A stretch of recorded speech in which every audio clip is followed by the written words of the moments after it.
Welcome to When Marriage and Purpose Collide, the podcast. So, babe, I think people want to know about us a little more. I think we should tell them. Well, I was looking fine, handsome online. You slid in my DMs. I was standing on a frozen lake with my dad, and it was Stop, Sturge. Just speed it up. All right, so basically we met online. Almost a year later, we were engaged, and 6.5 months later, we were married. So there's so much to our story that we want to share. We always knew we had a mission. We are in no way perfect. Well, we are passionate about helping Christian singles date with intention and purpose for marriage. Hence this podcast. Take a peek into our lives as we handle married life on purpose. There also will be some laughter, some seriousness, and a lot of thought-provoking topics. So whether you are single and dating, engaged, or newlywed, wait, don't forget the married couples. We want to thank you for tuning in. On to the episode.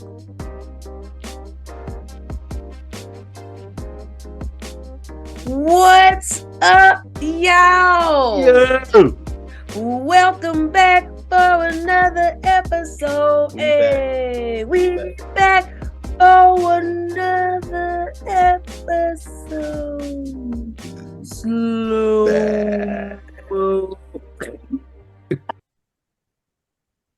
I was matching. There you go. You was matching me. You had it. You know how we do, y'all. We a little tired. Well, I am. I had coffee. I'm a little tired. I had coffee too. What? But it ain't working, or it didn't work.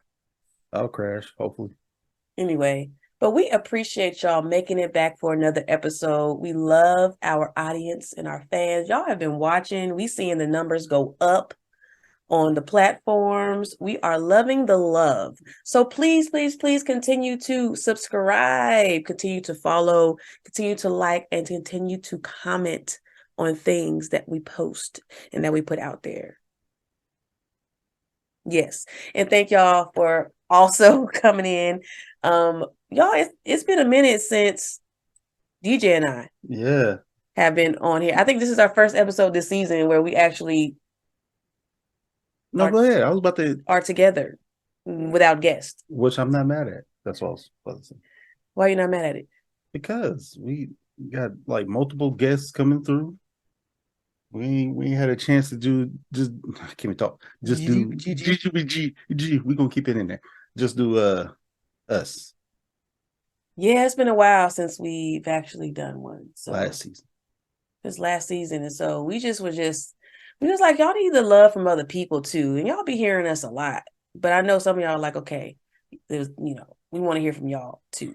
Come back to us. So we're back on this episode. We're gonna be back a few more times. I think next episode we have another guest, but we're hitting you with one of them feature-filled albums, and we're the interlude. Yeah.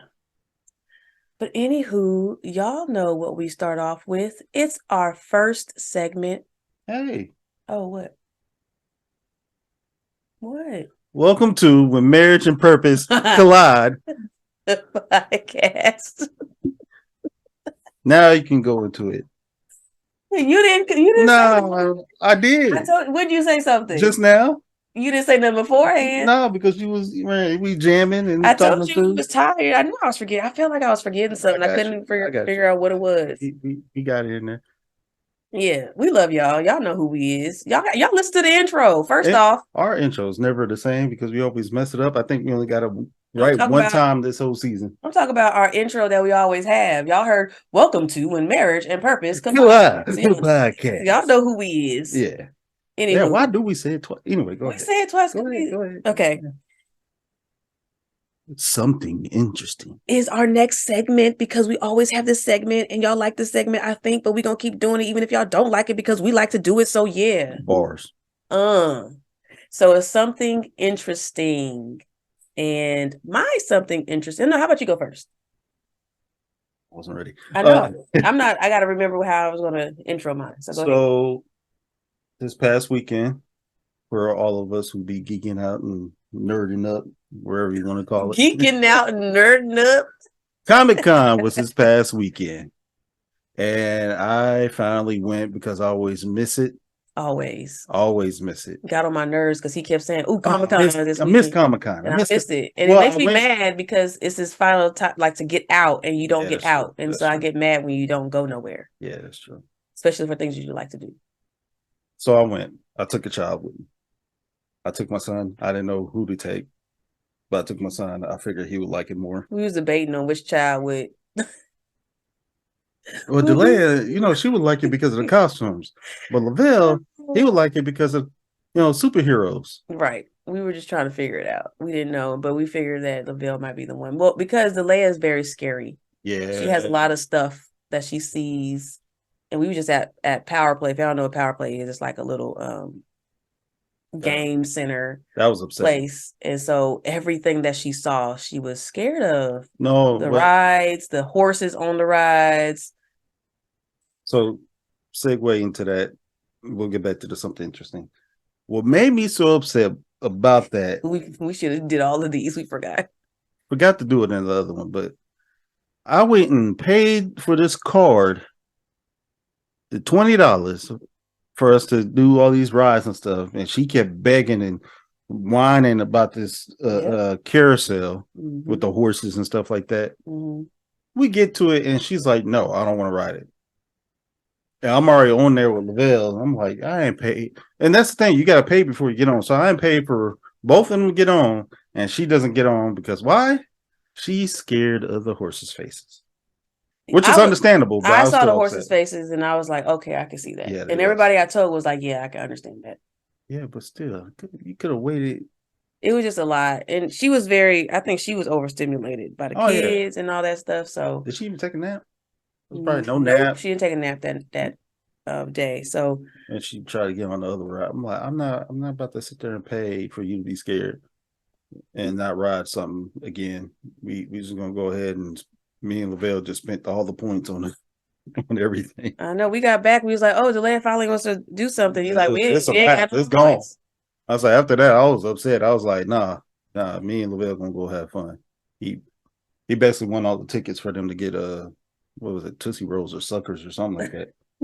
But as far as Comic-Con goes, sorry, thank you. Gosh, so I don't think I'll ever do that again when it's cold because it was crazy cold on a Saturday, where I had to carry Lavelle all the way about like 3 blocks just to get to Comic-Con. And he's not light.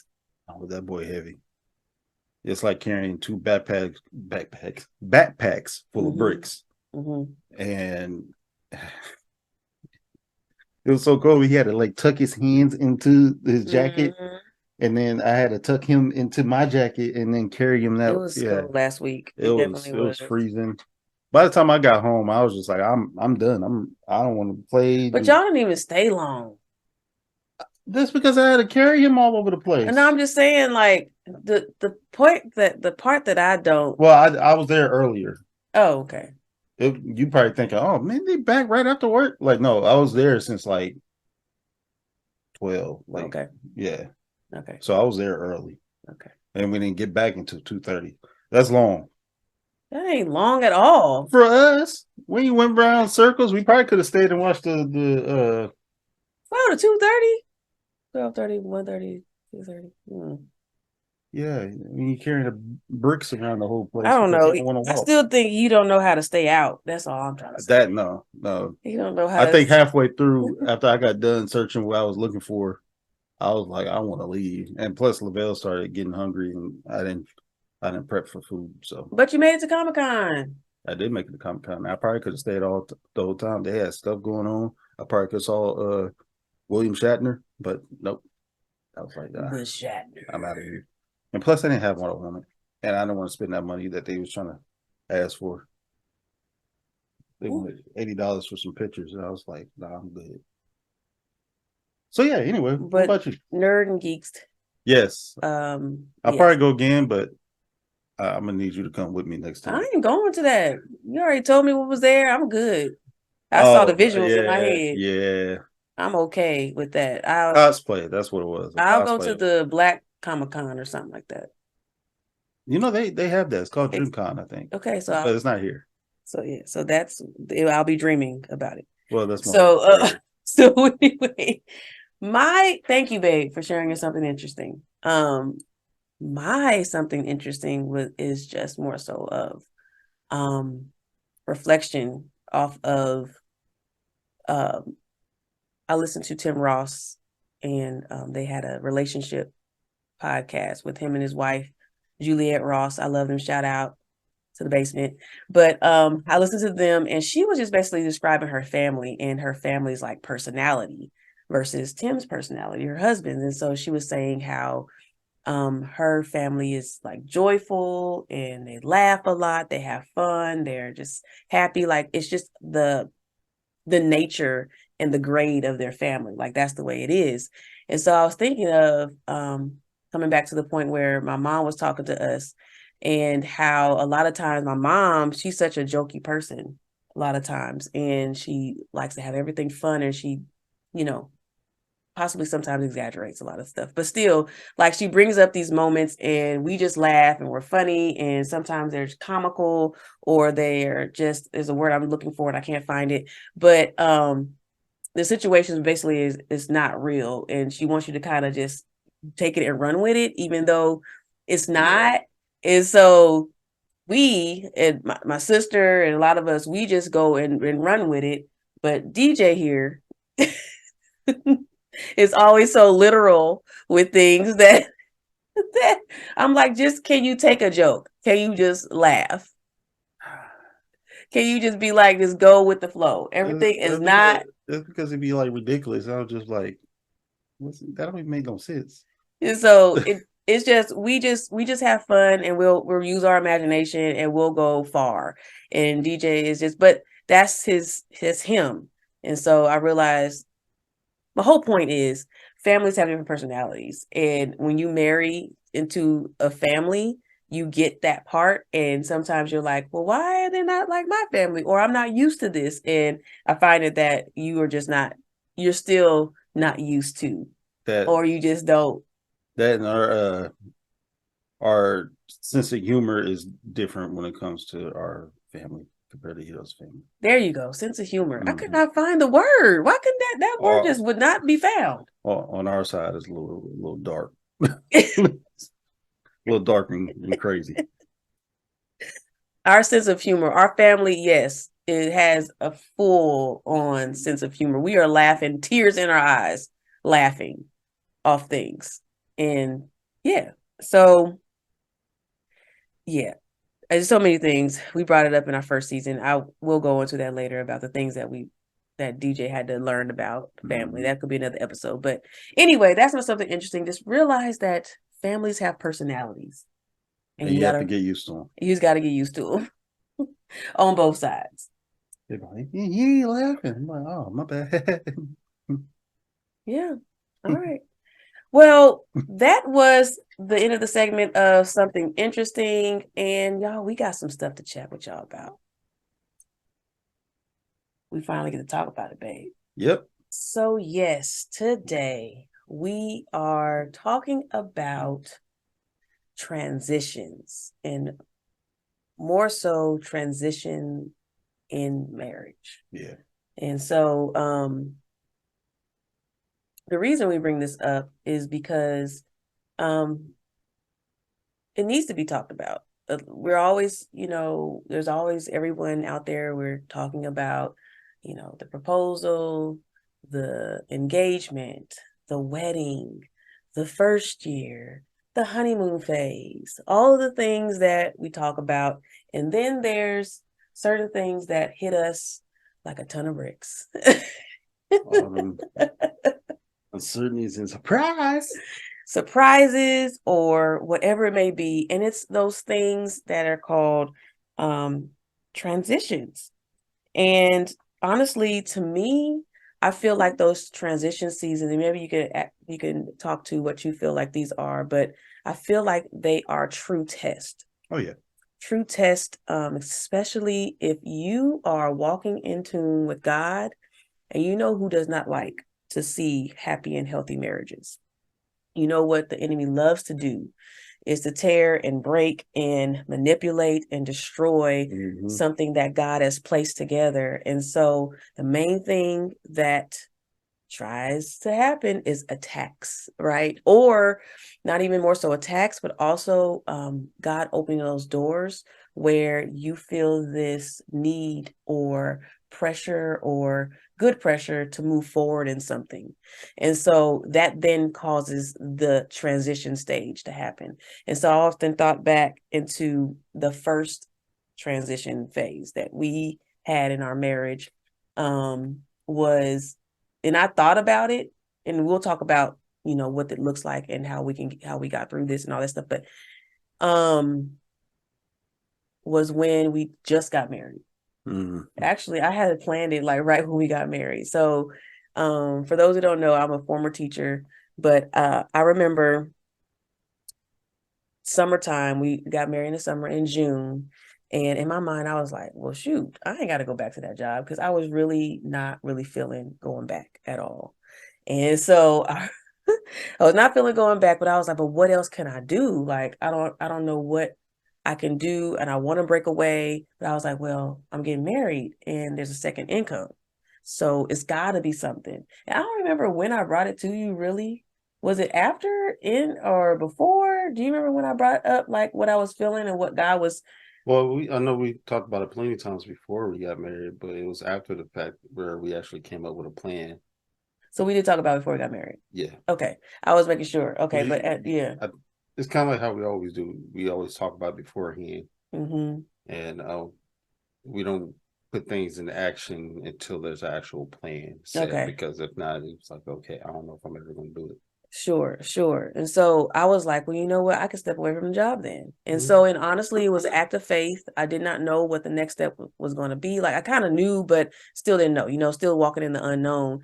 But I knew that I was walking in it with someone that I expressed everything to, and he knew me.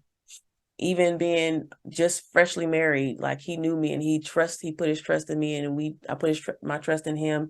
And it was some rocky seasons, but I was like, you know, I got to change. I got to do something different, you know, kind of deal. And honestly, that's a testament of how our marriage has been since. Yeah. It's always, it's always been me. It's always been me. I feel like when it comes to like those changes of the jobs changes and switches and things like that. That's just our personality. Yeah. Mine's just flat and steady. Where it's like you can do something, but then if it's not something you feel like it's your purpose, it's like, okay, this ain't where I don't think God wants me to be, basically. Yeah. And then he was like, well, I don't know if I should go there. What should I do? And this and that. And then we was like, you know what, just do it. Like, you good. Yep. And that's what it was. It's always been him. It's always been you saying, well, let's do it. We good. Like throughout every season. I'll be the one freaking out. But he's like, it looks uncertain. He looks gloomy on the other side. It does, and it always does. But so today this is why we're bringing it up, because we have some stuff to share with y'all about all the things that's been happening in our life.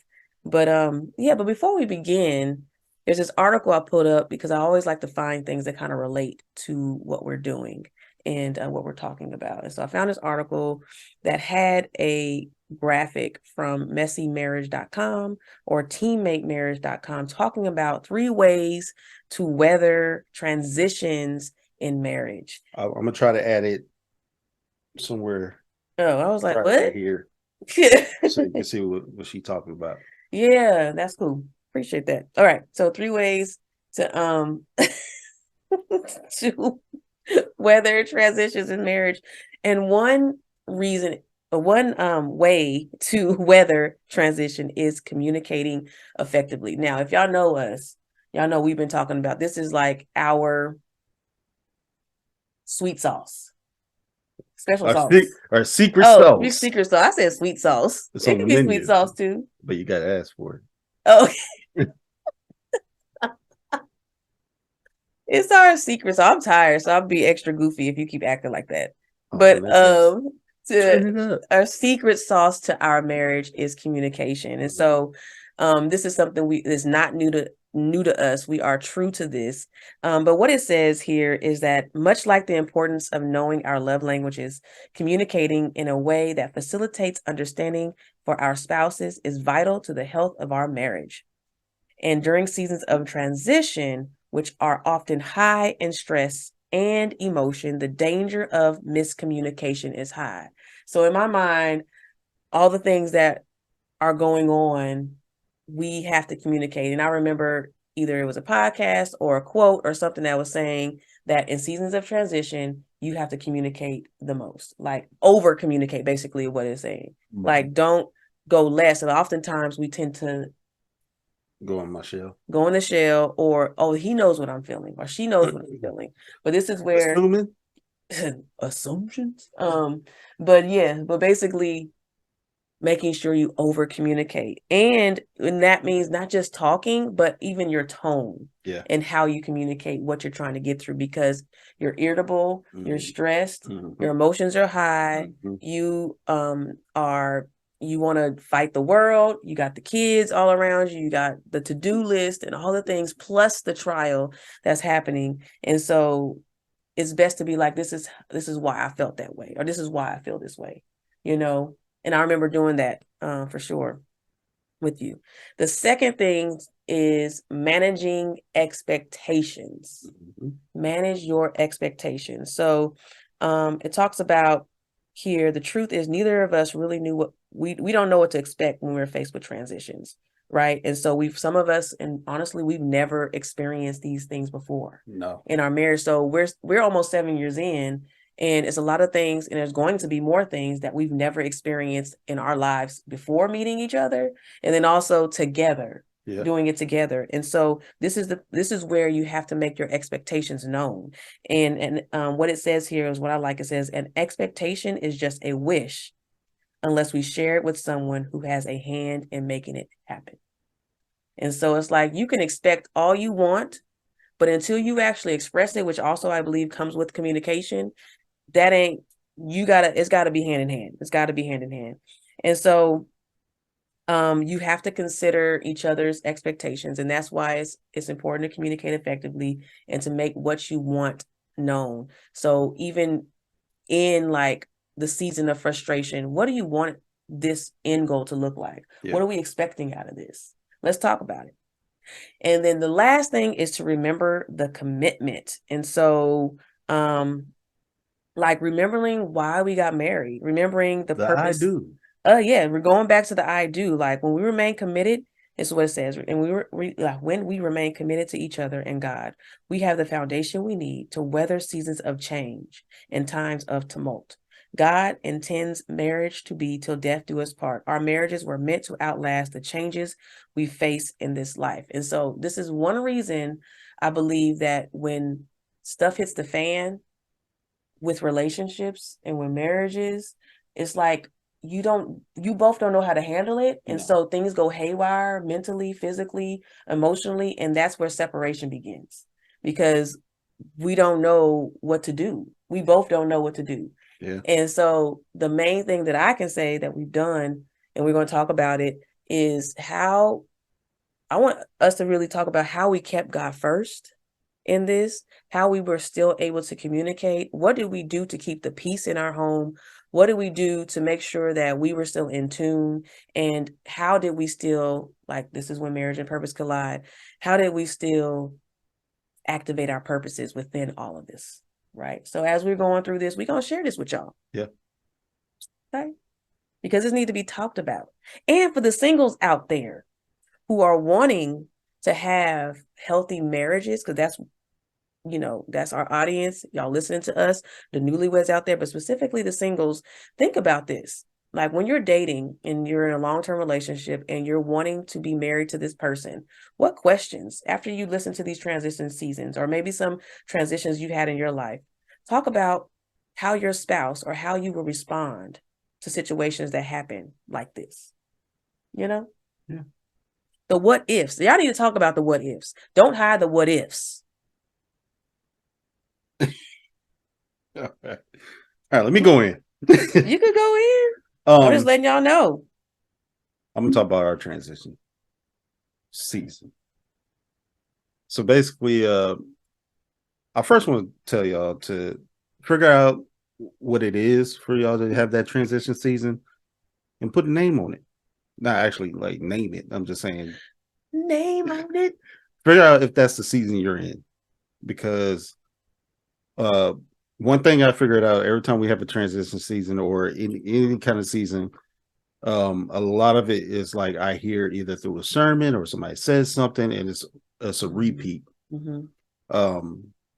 And this time I actually recognized that it was that because of other times we was tested. I always hear something like, okay, this is what season we're in. Mm-hmm. So this was like in summertime, I think, of last year, and this me telling going through the stories and stuff.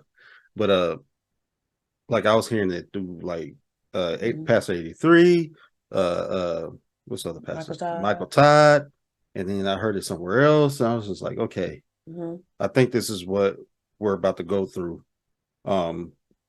Because we had just talked about some kind of change, and she wasn't feeling where she was at. Which I mean, if you want to segue into how you was feeling, what you want to talk about. Yeah. So before summer, I was trying to figure out like what it looked like for me, work wise. Like it was a lot of stress, a lot of frustration, a lot of heat, and I was at a point to where I was trying to determine whether or not to go or whether to leave or to continue. Because you know how you feel like God's telling you to stay so you can continue to be a light and continue to be a witness. And then you feel like you need to go because you feel like your time is up at a certain location. And I did not know which way to go. Yeah. So I was confused.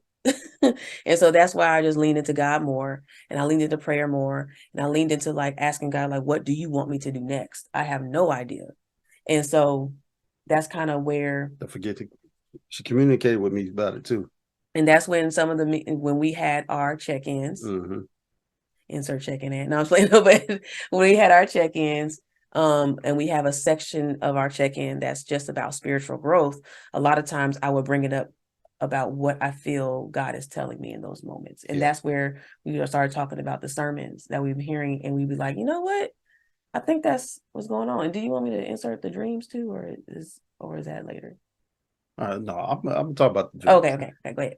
So she had these dreams years ago. I'll put it like that. Yeah, he's had to remind me because I thought it was more because she forgot all about it. I did. I did forget about it. Yeah, I didn't. I just didn't say nothing. I knew what was happening because she kept having these dreams about being in a school setting, college setting. She didn't know where she was, but she just knows that she kept having these dreams, and there was more like vivid dreams, right? It was vivid, very vivid things you can remember. Visuals, and she kept praying about it, asking God about it. I remember this, and then like when it came time to wrap around, like I remember she went to the room, talked to God, and came out. I was like, oh, and basically he gave me, another, kind of like a vision, and like, oh, this is it. This is what I'm like. I know, I know this is it because I've already been hearing you saying it the whole time. You didn't transfer it into it. I already know. Yeah, that's what I was just waiting for you to say something again because I didn't want to be the one to be like, hey, God's doing this for you, because thing is, it's not my place, it's God's place. So I was like, let me just see him work this miracle, because he's been doing it the whole marriage. Yeah, we doing it the whole marriage. And so, so to what he was saying was like, I would, and this has happened to be maybe, he said 3 years, probably even more than that, where and the dreams are still coming too. Not saying they're stopping. They're still here. But I would, because of, former teacher, I've always had a passion for youth, always love to teach and love to be, inspire, encourage, all those things. I would see visuals of me in front of classrooms or speaking in front of large crowds, or just on a college campus, like during tours, talking to students, like literally talking to students, being in their faces and dorm rooms. And it would just be that type of dream. And then I'll wake up and I'll be like back to reality kind of thing. And so, and this whole time though, I would bring it up to him, or I was telling him, and then there was a time period where I just stopped thinking about it.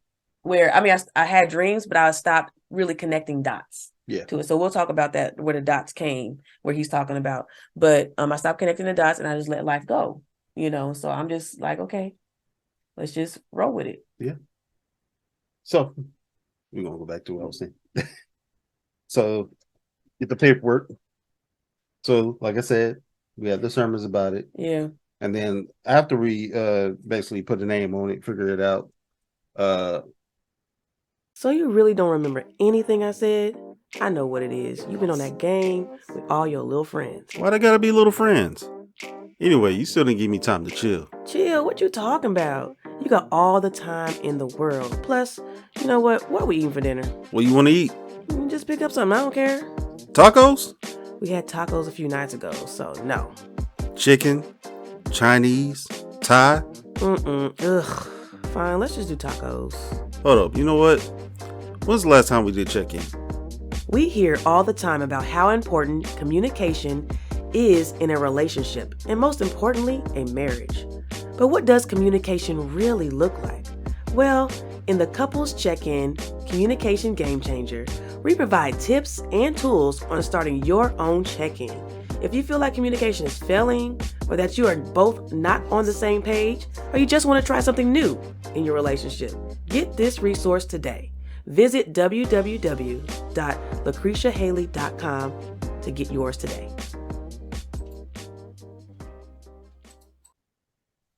I think you put in to leave. We talked about it, and she put in to leave, and basically started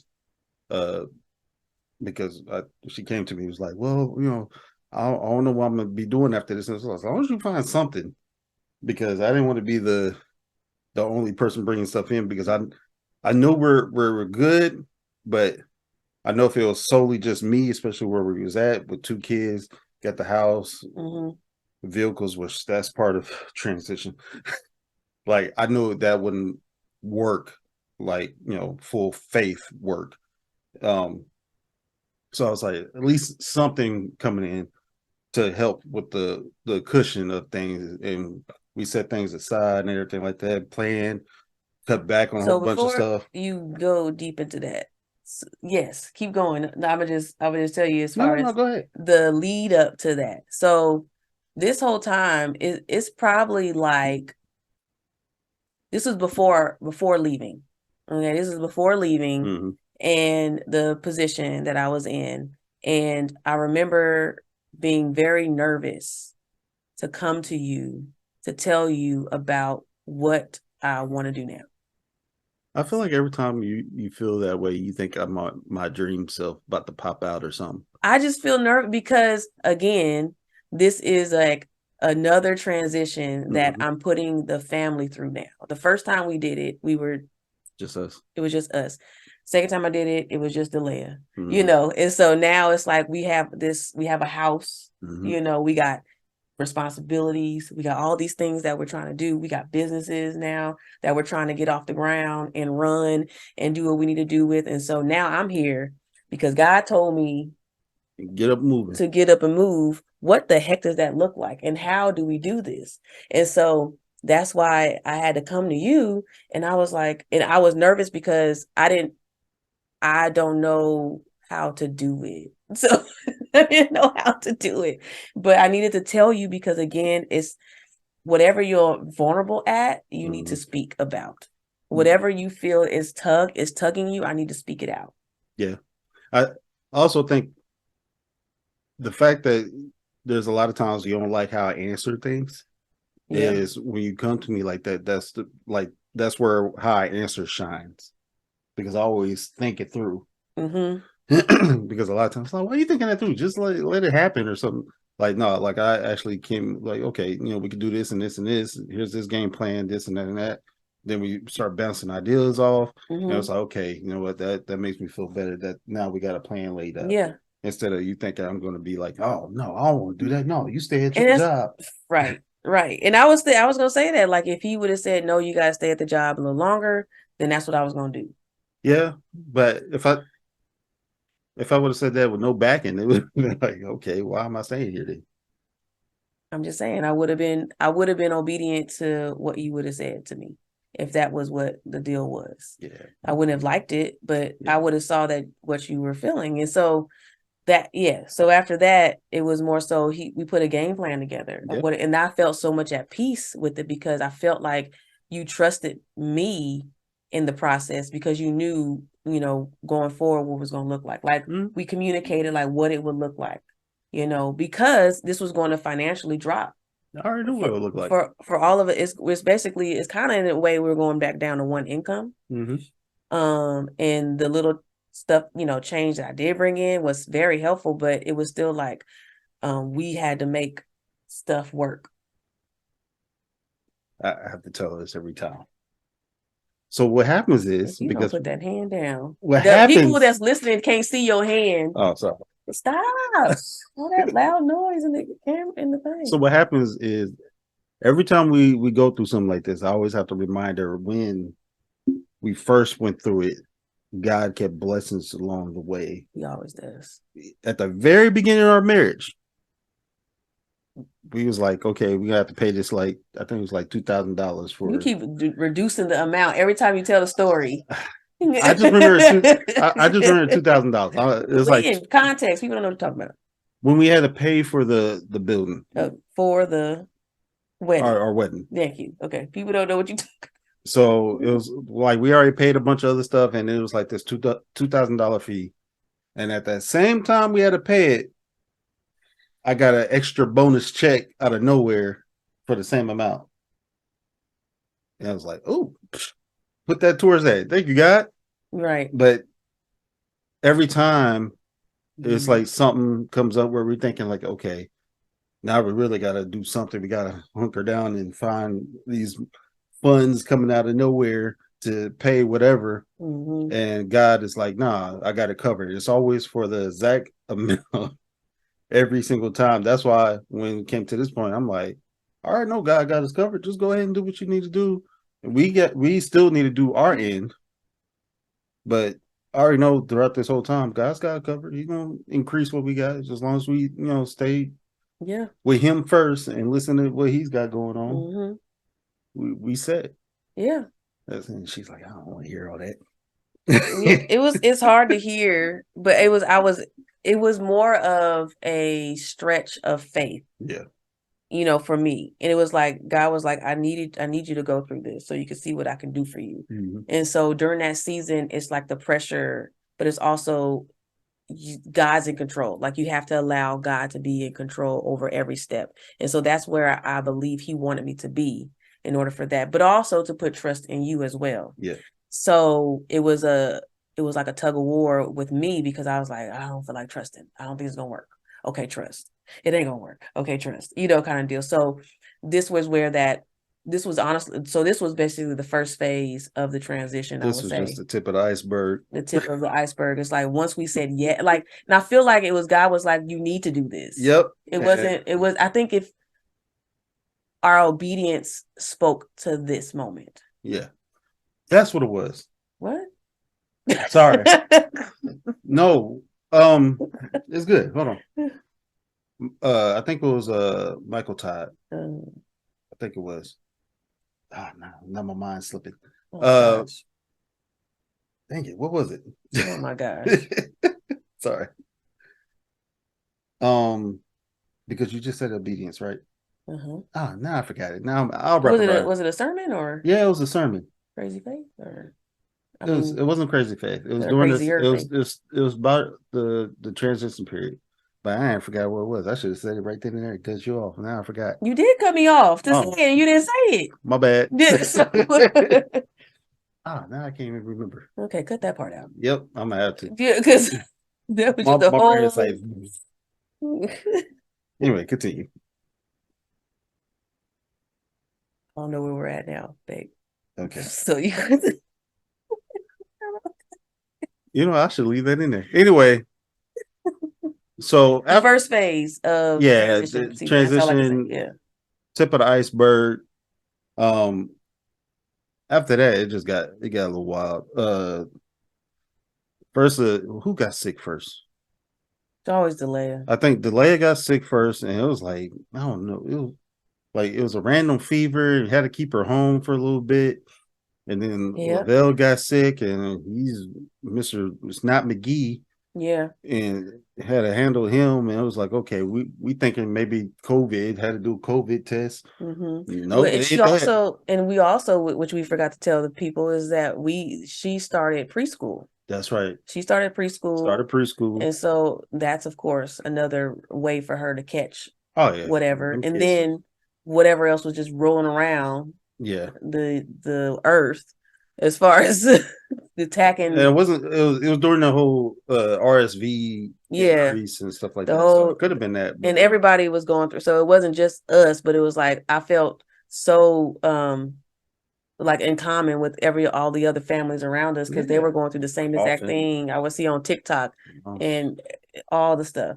But one thing I did want to bring up too was that because I stepped away from my job, it was an opportunity. I saw another opportunity for me to actually be closer with the kids. Oh yeah. Because being a working mom, I was gonna say parent, but being a working mom it's very, very hard sometimes to just be like to be away from your kids from so long and then to see them grow and learn and do all the things, and it seems like life is just passing you by like every single day. And then you hear from people, you know, you gotta love the moments now because they're gonna get older, so you gotta do this. I'm like, well, shoot, I feel like I'm missing moments, even though that's not what's happening really. But I still see the moments, but it still felt like I needed some extra time with them. And so actually on Fridays was when I was off more, and I would actually have them on Fridays. So that would be my time that I would actually spend with them, doing activities, going to the library, going to the park, or playing outside, whatever it may be. It was that time for me to connect with both of them. And I think also that's what God wanted me to do in those moments, to see like to enjoy the moments right now that I'm giving you. And honestly, the moments were rest. Like we've been moving fast. Like guys, like you've been moving fast. You've been doing business things. You've been doing all these things. I need you to rest during this season. And when I say rest, I need for you to just rest in me. That means you got kids, rest in that. You have a family, rest in that. Learn your house more. Figure out what you want to do with this. Well, although that was a task too. And so they yelling at us now about changing something on the station. They want to watch something else. Hold on. Okay. Sorry, we had to help the kids out. They don't know that. Oh, sorry, I had to help the kids out. But they don't know. Look, we parents. You just paused it. They don't know that that's what you did. Well, they know now. Okay. Oh, my bad. You were talking about resting. I was just talking about. I was talking about that. I think God was showing me more so to rest in that season. But I would have never done it if we didn't do the transition, like actually be obedient in it. Yeah. And moving in it. Yeah. So. But during that time, he was like, here's some tests. So now, okay, so let's paint the picture. So now I left my kids are sick. Well, no, sorry. You left the job, started substitute teaching. Kids start getting sick. I think you got sick. I got getting sick. I was getting every month. I was getting sick. Yeah. And I now realize what might have been the issue more so, but probably my iPad, my tablet. Okay. Yeah, so just randomness. With that, and then on top of everybody getting sick, the Buick transmission went out. And now that was something else. So I was on my way. I was like, where was you even at? Everything was fine that morning. I was headed to drop the kids off. And luckily, it wasn't with the kids. I mean, it still would have been. I dropped the kids off already, and I was heading back home. No, that was the Volkswagen. Oh, that was a Volkswagen? No. Because remember, it happened twice. It wasn't a Volkswagen. Was that the Buick? Yeah. No, those. Man, I'm getting them both confused. Me too. What happened? Okay, so the Volkswagen, we couldn't. No, that was the Volkswagen. No, it wasn't. You sure? Because Where we was you? able to drive it home in first gear, but it wouldn't switch to So anything. what happened to the I, Buick? I think the Buick just never left the the driveway. You called me. It's like it's not going nowhere. I think that's what happened with the Buick.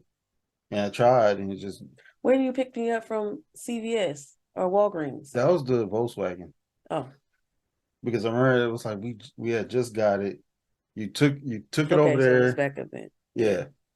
No, so that's I was like, wait a minute, I don't was that the know. Buick or the Volkswagen? No, that was the Volkswagen. I'm getting both of the cars confused. So go ahead.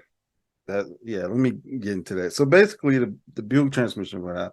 I forgot exactly what happened or where you was at when that happened. I'm pretty sure you was at home when it happened. But that's neither here or there. Either way, Buick transmission went out. So I'm like, okay. We had 3 cars, 2 out of commission. So we had the truck, we had the Buick, and the Lexus just sitting out in the back. And it was like, well, if it gets bad, I'll try to fix whatever's going on with the Lexus. I just didn't feel like doing it because I was tired. Mm-hmm. I was like, well, I can do that, or we can see if we get a trade in and do whatever. Just try to just do something I don't want to do, which is go get another vehicle. So we chose to do another vehicle because one is she's like, I'm not comfortable with either one of those cars, and I don't want to drive the truck. So it's like, all right. So went through most terrible experience of finding a vehicle. This was remember we talked about the managing expectations and communicating effectively. And all three of these things popped up in this whole experience right here. Because all three of the things that we told you about in the beginning, communicating effectively, managing expectations, and going back to the covenant of marriage was all 3 of those. Was that because it was the craziest season. Yeah. So go ahead. On top of that, the kid's still sick. Mm-hmm. So we went, let's see, I went searching as far as like online and everything, like trying to figure it out. That part. Right. And then it was like a rolling boulder boulder, and it was just like getting worse until it got better. I forgot what the first place was. It don't matter. Either way, we went to one place. It could be out of order, but we went to one place, Yeah. and they said they have the car, but they didn't have the car. So it's like, all right, cool, wherever, let that go. Went to another place. They said they have the car there. We get there, they're like, nah, my boss put it in the auction. And we traveled far for that one. We was in Shawnee. Mm-hmm. I was like, come on. Yep. Oh, we have another car. Like, no. We ain't about to do that because y'all lied to get us out here. We're going to get up out of here. And you didn't like how that lady was talking anyway. So it was just like, all right, let's get up out of here. Yep. But since we're out here, let's go ahead and see something else. Saw another car, test drove it. Seems nice, this and that. But he didn't even listen to the price I said. I said, this much? He's like, oh, well, we could go for higher. I'm like, they always do. I'm not trying to go higher. So I was like, all right, we'll try again tomorrow. Do a refresh. I know by that time she was tired. She was like, I'm tired of searching. So by this time, I was not working because of we didn't have a vehicle. So mind you, we already went down for income, and then I'm not working. So I'm like, what is happening? Like, what is literally happening right now? Yeah. Because this is ridiculous. And so again, I'm like, okay, God, like what it is. And since we've been through seasons like this before, I don't speak how I want to speak. Yeah. In my mind, I'm like, I'm speaking to God because I want to communicate the wrong way to DJ. Like, I want to say the things that I really want to say that's on my mind. She want to go off on me like I did. Yeah, and I want to go off on him, but it's not him.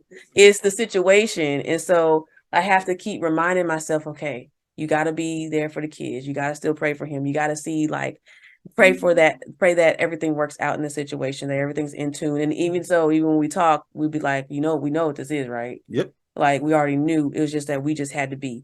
And even within the time, we still paid our tithes with all this. And we still were doing the podcast. Yeah, we still have money coming out. We still have money coming out. Business expenses were still going out through this whole season. But we were like, you know what? God still wants us to be obedient in all the things he gave us for us to do.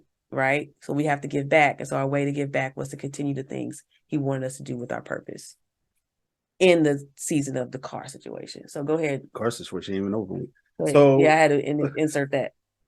So we get done with that. Then we go to another place, right? This one made me like just over the top mad. It's like down the street. It's not that far. We get there, sign paperwork. Oh my gosh. You know, check credit scores and stuff like that. All we have to do is just now go get the down payment. Cool. We get here, get the down payment. Not even 10 minutes. Within 10 minutes. She's like, you know what? You should call him, let him know we're coming right back. All right, cool. Hey, we're coming right back. Oh man, my boss sold the car. How? All we did was drive here, get it, and go. And you talking about he sold it already. And we was there for hours. Already before doing paperwork. All so, they had the kids with us the whole time. That's what it didn't make sense to me. It's like, how did somebody buy it in 10 minutes and it took us hours? I was like, man, get out of here. All right. So this is a span of like almost 2-3 weeks. Yes, that happened within 2 weeks. Mm-hmm. The last week, and actually I could tell she was done after that. She was like, I'm good. I don't want to search no more, but I pushed through. I made her push through with me. So we go to one more place. I'm like, okay, I think this is it. Because one, the car that she wanted, we had like 3 different choices. One didn't answer the phone. The other one, they had an appointment for like a later time. It was something different. Oh, I forgot about the other place. We skipped that though. So we go to the place where we got our car now. And it was so much. It was like, we don't know if you can do this. One, I wanted to go through something I saw, and it made sense to go through your bank, get your bank's pre-approval, and take it to them. Or, smooth transaction. That's what it's supposed to be. They didn't let you know that there's these little guidelines and rules and stipulations and limitations. You don't know until you're actually in it. And the fine print, or what? I'm like, come on. So we end up finding out where, the bank will cover this much, but you have to pay the difference kind of situation. It's like, well, we don't got the difference. We got a little bit of the difference. We don't got that difference. We ain't got that difference. And it was like a 1,000 off from what we was. I was like, we want, we can work something out, this and that. And then come to find out, they was just like, all right, we just gonna go ahead. But the dude that we worked with, shout out to him. I ain't gonna say no names right now, but shout out to him. Dude we work with, he was like, well, I'm gonna hit you up. I'm gonna try to find something, try to work it out. He's like, well, y'all want to drive a minivan around? I'm like, I ain't driving no minivan. Well, if God had made me do it, then but no. But he called us like right when we got to the house. Yeah. Like, yeah, my boss, he went, I don't know why he waited till we get to the house. He could have just told us there. But boss basically cut it down to where we can able to get the vehicle. Ooh, we all happy, sign, take the picture and everything. All the things. Got the vehicle. Transmission went out. That's when you was at CVS taking the kids. Well, you was taking the kids, and then on your way back, transmission went out. That was like the worst. It's like we are just at the finish line. Or so we thought. And we're like, okay, we got the car, God. Thank you. We're grateful. We about to do this thing. I'm about to go back to work. We about to get back on track. This is all gravy. And then the transmission goes out. The same way the Buick went out, though.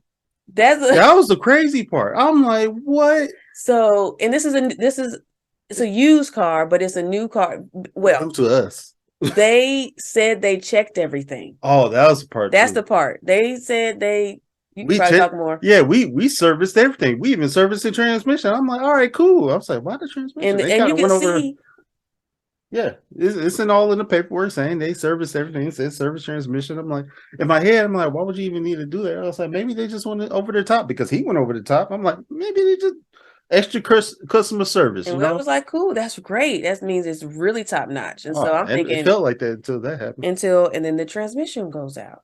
And And so, and that that's was where everything was like, what's happening? that was a whole ordeal because I tried to get a hold of old boy. He told me he got COVID, so I couldn't even call him. I'm like, what? So he connected me to somebody else, and I had to get this dude and that. And then they talking about, oh, it's backed up until next month. I'm like, we can't do next month. This car broke now that y'all gave us, and it's y'all's fault. You need to fix it. They end up taking it that same day within that time period. I was like, no, I'm gonna tow it now. And then it took them It was like almost a month. it was almost a month until we got it. But within the month, it was 2 weeks before we could actually get A into loaner. a loaner vehicle because the guy that sold us the car had COVID. That's what you said. And Yeah. so he was a manager, and for some reason they would not get us a loaner. Now me, Oh, me because I know she's what like, I know what surveys and what I'm going to reviews comment section. do.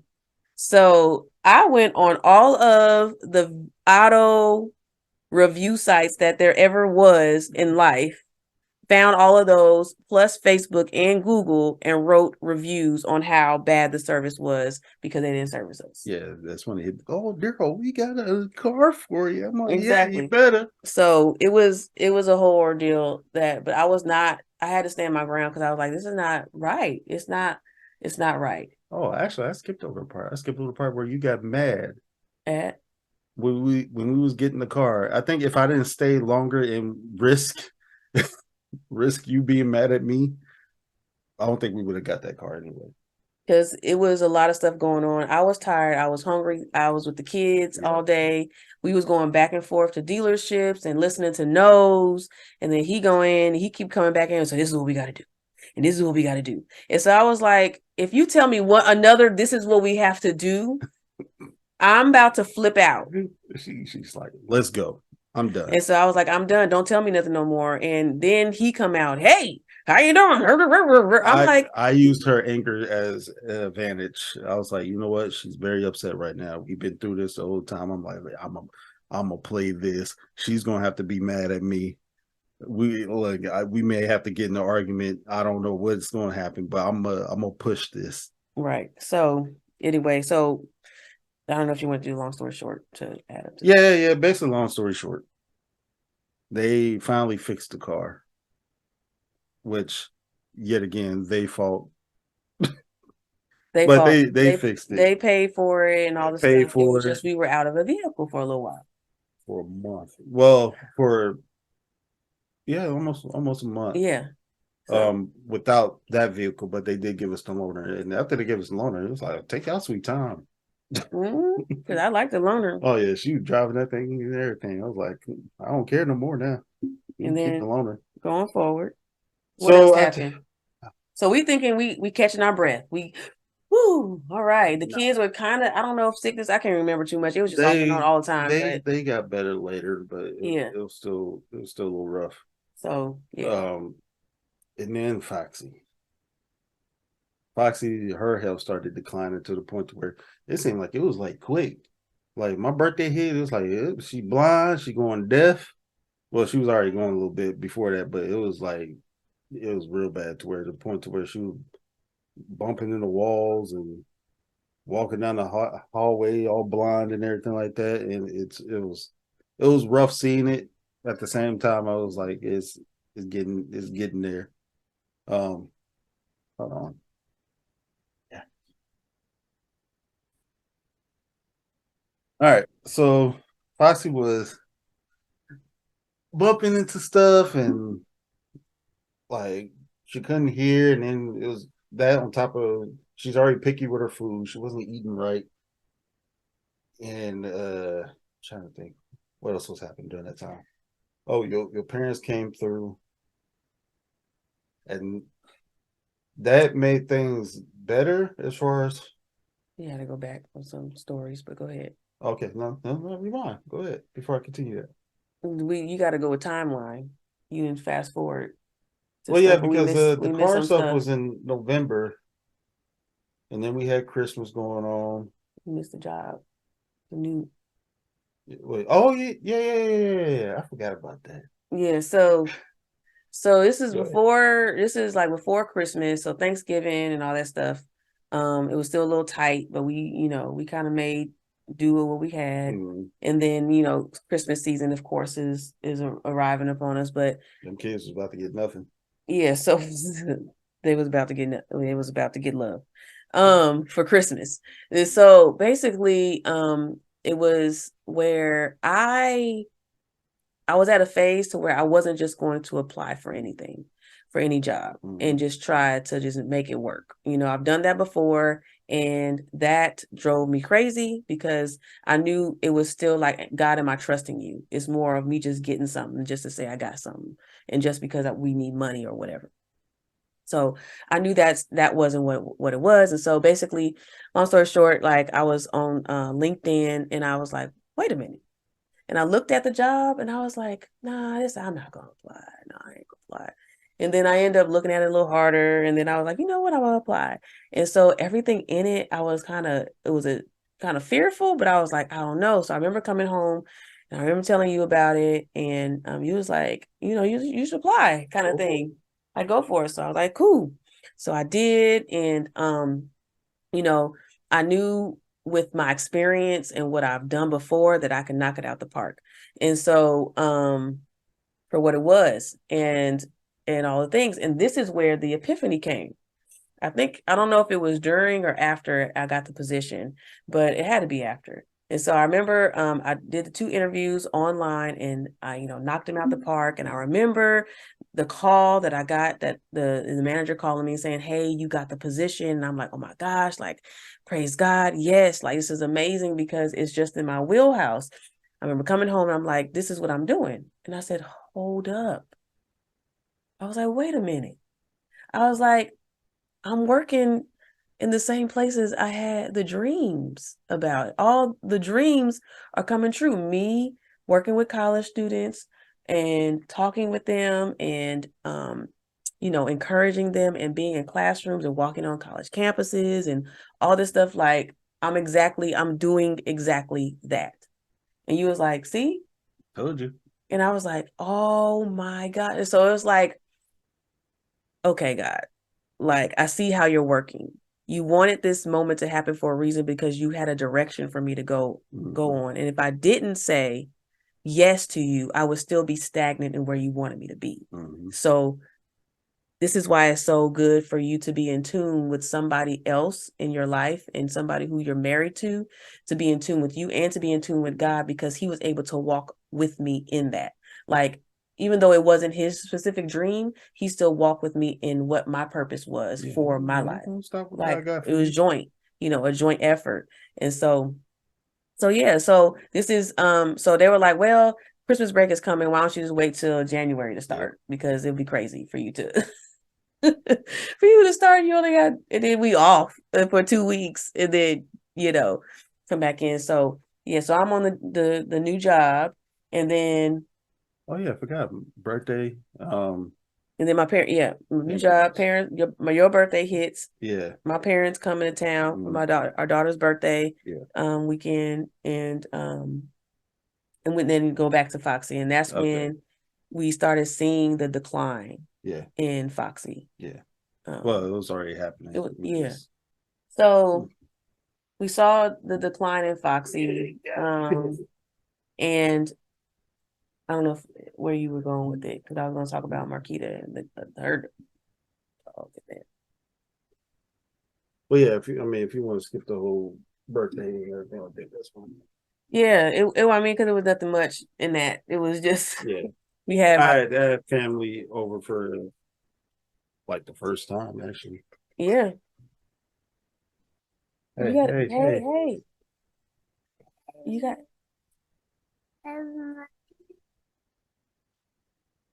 You gotta be quiet for us, Bubba. Just. We'll let you talk in a minute, okay? And so basically, a week before we had to make the decision. Again, we're still in this transition phase. My sister's dog, which was also, I would say, my niece dog.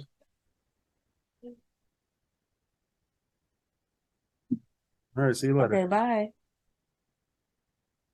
I don't know what you want to do with this part. Keep it in there. We parents. All right, see you later. See ya. So she takes her dog, and her dog had to be put down. Yeah. And so that was already emotional for me because I knew the dog. The dog lived with us. I used to live with my sister. It was a whole lot going on. And so that whole week, you know, I had to deal with her. She was getting ready to move to California. I'm already feeling a certain way because I'm like, I got a family member who's moving away. So we got all these things happening, right?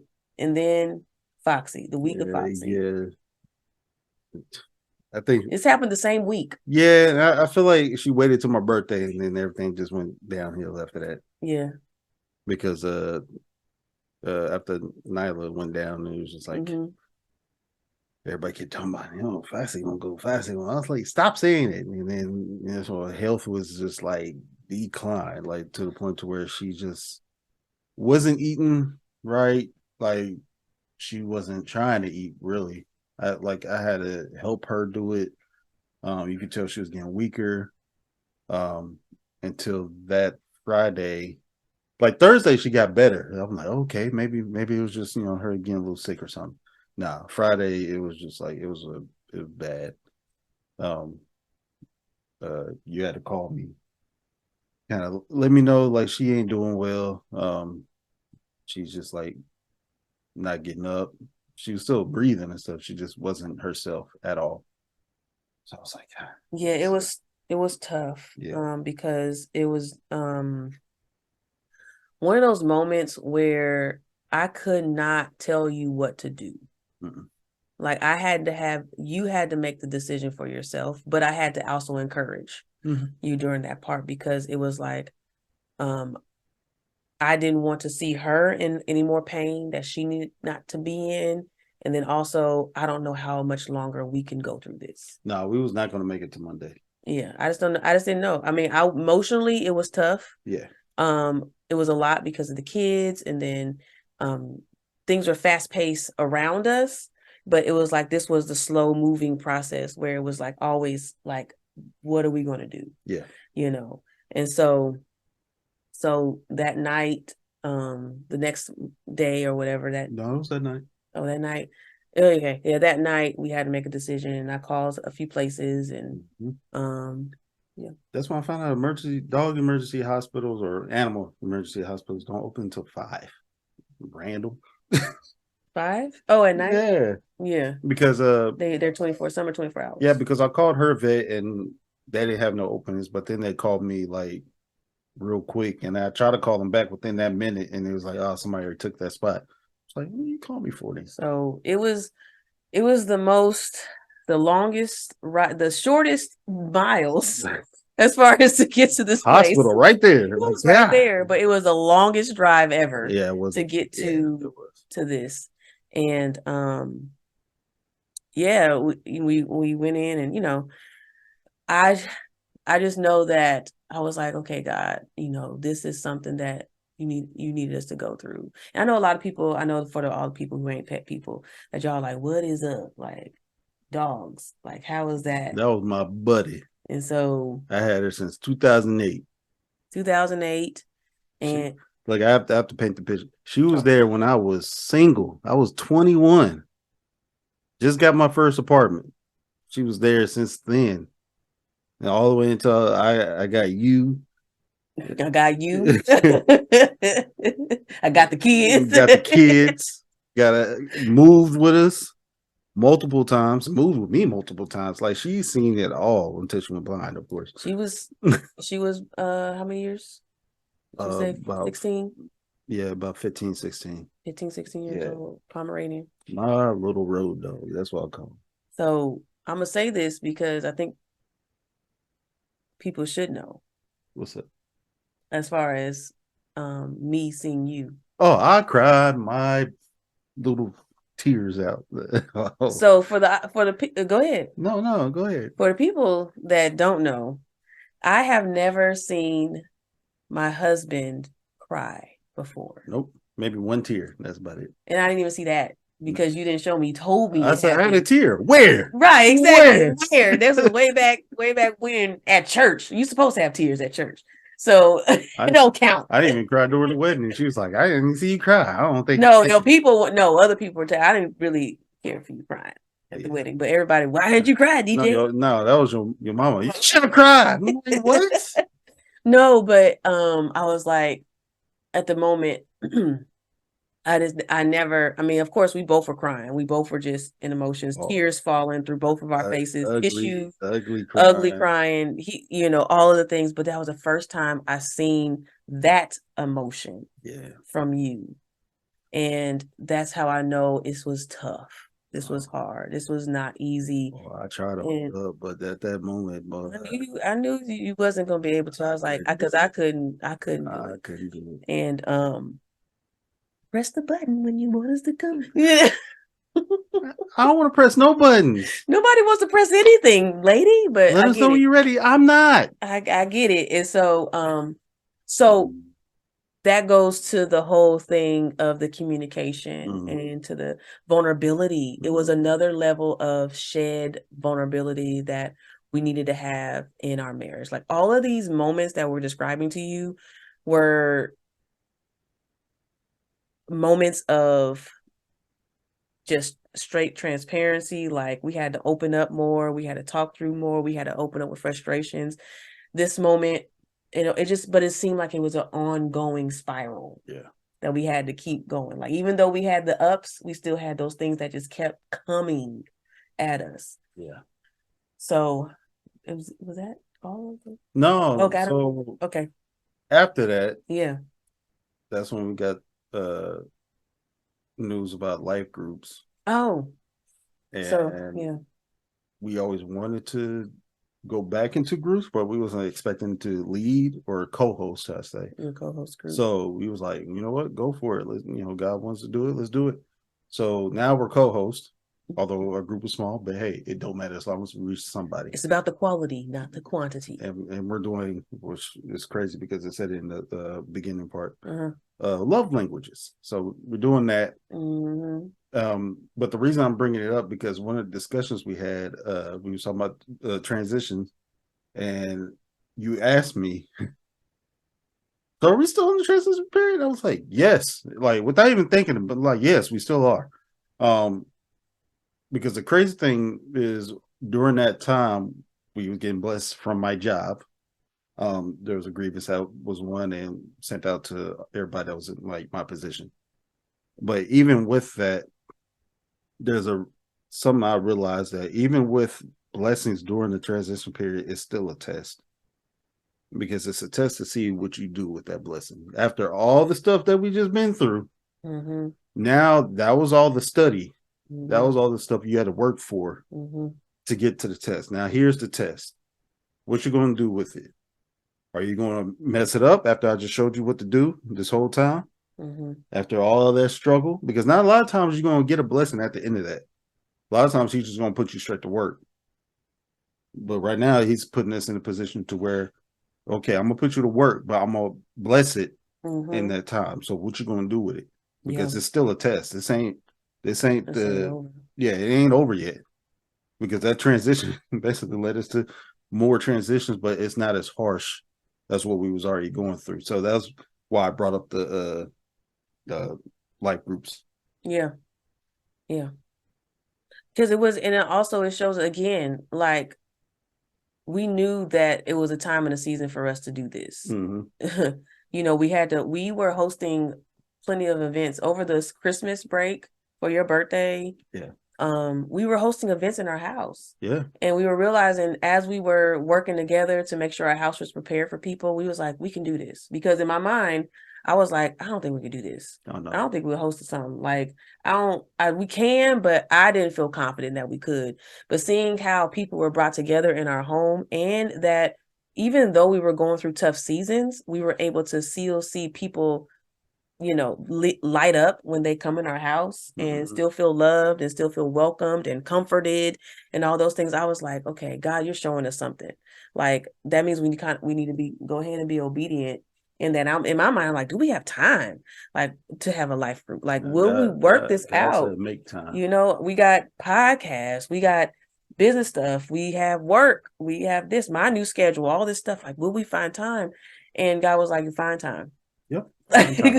Find time. I have people who need you, and I need you to be obedient. And we're like, okay. Because, this podcast was out of obedience, honestly. What we're planning to do is out of obedience. What all the things that we got that God's showing us for vision is out of obedience, and it's for the purpose of what he wants us to do. So this is one more thing that is like, no, I need that to be priority. Yeah. Go ahead and put that first. Go ahead. So yeah, I think to just wrap this whole thing around is circle back. Circle back. Pivot. Oh, wrap around. All right. It's just when you're in the transition period, when you finally know that you're in that transition period, just realize that just keep God first throughout the whole thing, because you never know what's going to happen. You don't know what's going to hit you. It might be during that time.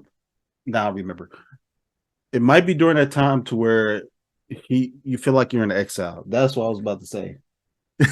Got you.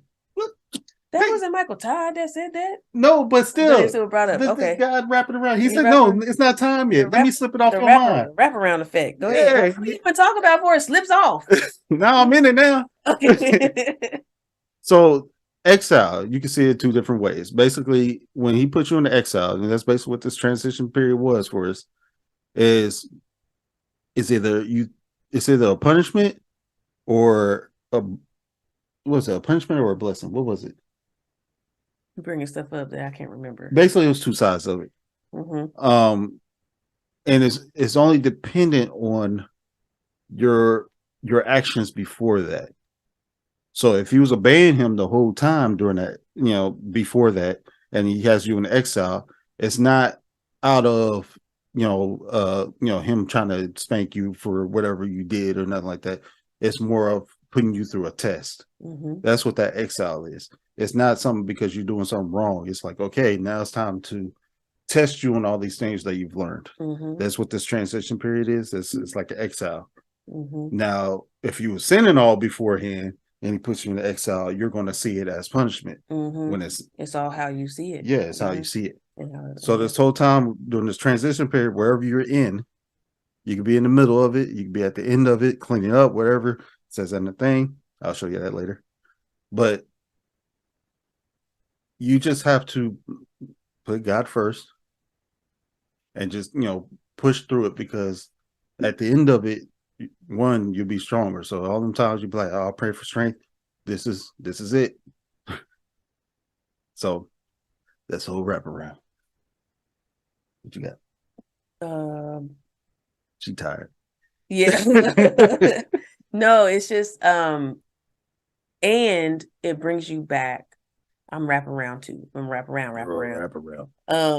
It just brings you back to what marriage is all about.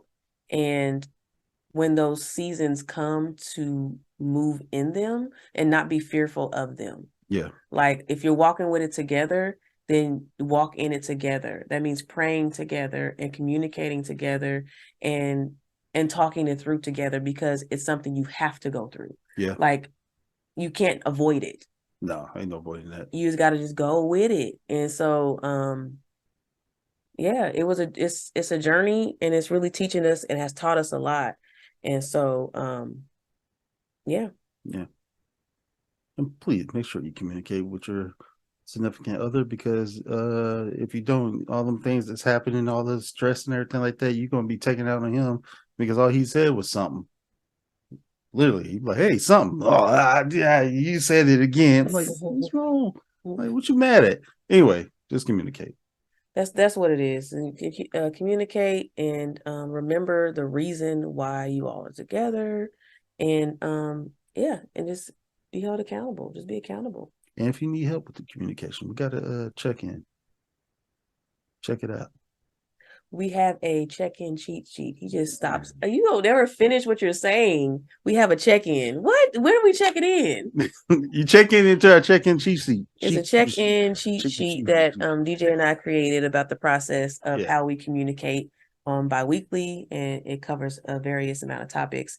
And if you're like wondering, like, what do I communicate about? How do I do that? And how do I still keep God first? Well, it's there. Yeah. So it's on the website. It's in the link in the description. Make sure y'all check it out so y'all can do that.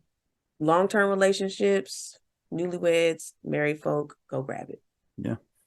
And also don't forget to subscribe, like, comment, say hi to our kids. He want fruit snacks. And he don't want that. All right. We love y'all. Y'all have a good night or day, however you're looking at this. And when marriage and purpose collide, the podcast. We out. Thank you for tuning into When Marriage and Purpose Collide podcast. Click on the link in the description to learn a little more about us. Subscribe and send a review on your takeaways or any new insight you have gained in this episode. See you back here for our next episode. Peace.